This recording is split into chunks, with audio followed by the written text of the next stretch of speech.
इस समय हर gate aspirant एक ही समस्या से जूझ रहा है, सर रिवीजन कैसे करें।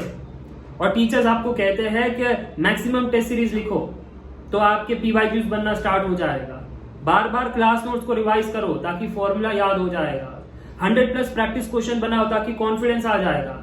बट सर ना ही कॉन्फिडेंस आ रहा है, ना ही फॉर्मूलाज याद हो रहे हैं, और ना ही सर जी पीवाईक्यूज बन रहे हैं अच्छे क्वांटिटी में। जब मैं कह रहा हूं अच्छे क्वांटिटी में, यानी अगर 50 पीवाईक्यूज आप बनाने बैठे हो तो 40 सवाल आपके बन जाने चाहिए अगर आपकी प्रिपरेशन टॉप नॉच लेवल की है। बट ऐसा नहीं होता है सर जी, 50 क्वेश्चन है तो हार्डली 25 क्वेश्चन बनते हैं, बाकी 25 नहीं बनते हैं। क्यों नहीं बनते हैं वो समझ में नहीं आ रहा है। तो सबसे पहले हमको समझना पड़ेगा हमारा पेन पॉइंट क्या है, और वही इस वीडियो का मकसद है कि आपको एक बेस्ट स्ट्रेटेजी प्रोवाइड की जाए for revision for GATE 2023 aspirant, ताकि आपको पेन पॉइंट समझ में आए और वहां से आप अपनी प्रिपरेशन को बूस्ट करना स्टार्ट करो, डेवलप करना स्टार्ट करो, अपने आप को बाहुबली बनाओ रिवीजन से। कैसे करना है? सबसे पहले नवंबर दिसंबर के महीने में आपको फुल लेंथ टेस्ट सीरीज नहीं लिखना है। November December is meant for subject wise revision and subject wise PYQs. जनवरी के महीने में हम फुल लेंथ टेस्ट सीरीज लिखेंगे, ठीक है। अब नवंबर दिसंबर में सर जी सब्जेक्ट वाइज रिवीजन कैसे करें? सबसे पहले अगर 10 से 12 सब्जेक्ट है तो ऐसा नहीं होगा कि सारे के सारे सब्जेक्ट्स वीक है। लिस्ट बनाओ कौन से सब्जेक्ट वीक है, कौन से सब्जेक्ट स्ट्रांग है। स्ट्रांग को बाद में करेंगे, वीक को सामने रखो। अब वीक सब्जेक्ट्स में से पहला कोई एक सब्जेक्ट उठा लो। अब वो सब्जेक्ट में से सारे के सारे चैप्टर्स वीक नहीं होंगे। कौन से वीक चैप्टर है, कौन से स्ट्रॉन्ग चैप्टर है। स्ट्रॉन्ग चैप्टर को बाद में रिवाइज करेंगे, वीक चैप्टर को सामने रखो। अब वो वीक चैप्टर के अंदर ऐसा नहीं होगा कि सारे टॉपिक्स आपके वीक है, कौन से वीक टॉपिक्स है, कौन से स्ट्रॉन्ग टॉपिक्स है। स्ट्रॉन्ग टॉपिक्स को बाद में करेंगे, वीक टॉपिक्स को सामने रखो। मेरे क्या कल्प्रिट, यही है प्रॉब्लम। जैसे अगर एग्जांपल से मैं आपको समझाऊं, बहुत सारे सब्जेक्ट्स हैं, मान लेते हैं इंजीनियरिंग मैथमेटिक्स मेरा वीक है, तो इंजीनियरिंग मैथमेटिक्स को सामने रखा। अब इंजीनियरिंग मैथमेटिक्स के अंदर बहुत सारे चैप्टर्स हैं, तो कुछ चैप्टर स्ट्रॉन्ग है, कुछ वीक है। स्ट्रॉन्ग को हटा दो, वीक को सामने रखो। तो वीक आ गया, मान लेते हैं कैलकुलस वीक चैप्टर था, सामने आ गया। अब ऐसा नहीं हो सकता कि कैलकुलस के अंदर सारे के सारे टॉपिक्स मेरे वीक है। मान लेते हैं कि कुछ टॉपिक स्ट्रॉन्ग है, जैसे लिमिट्स, कॉन्टिन्यूटी, डिफरेंशिएबिलिटी, ये सब स्ट्रॉन्ग है, तो उनको बाद में रिवाइज करेंगे।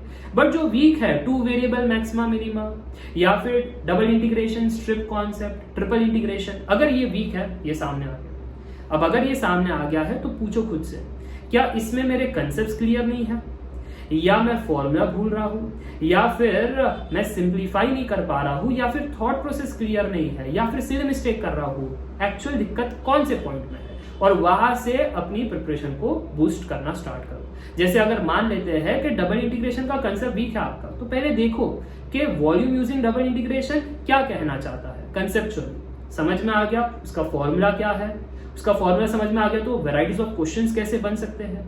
थॉट प्रोसेस, क्योंकि thought process varieties of question से ही समझ में आएगा कि कहां पर स्ट्रिप कंसेप्ट यूज होता है, कहां पर पोलर फॉर्म यूज होता है, कहां पर डायरेक्ट हो जाता है, कहां पर ऑर्डर मैटर करता है, कहां पर नहीं करता है। ये वेराइटीज ऑफ क्वेश्चन से थॉट प्रोसेस बनेगी आपकी।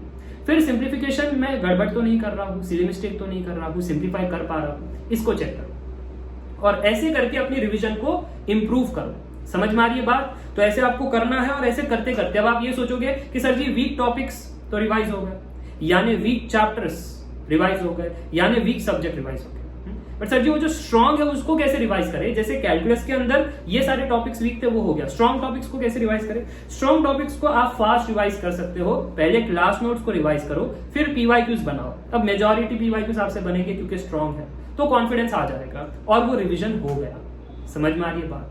ऐसे आपको करना है तो स्ट्रॉन्ग जल्दी से हो जाएगा। Class notes revise, PYQ solve, done.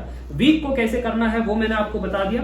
और इसके अलावा अब कुछ स्टूडेंट्स का ये भी डाउट होता है कि सर जी रिवीजन को कितना समय दें। ऐसा कोई स्पेसिफिक ये नहीं है, हर स्टूडेंट का अलग एक हो सकता है कि सर मुझे ज्यादा टाइम लगता है पीवाईक्यूज सॉल्व करने में या चीजों को समझने में, तो वो अपने हिसाब से आप अलोकेट करो कि हर सब्जेक्ट को हम कितना समय देंगे। बट आपको ये फ्रेमवर्क फॉलो करना है।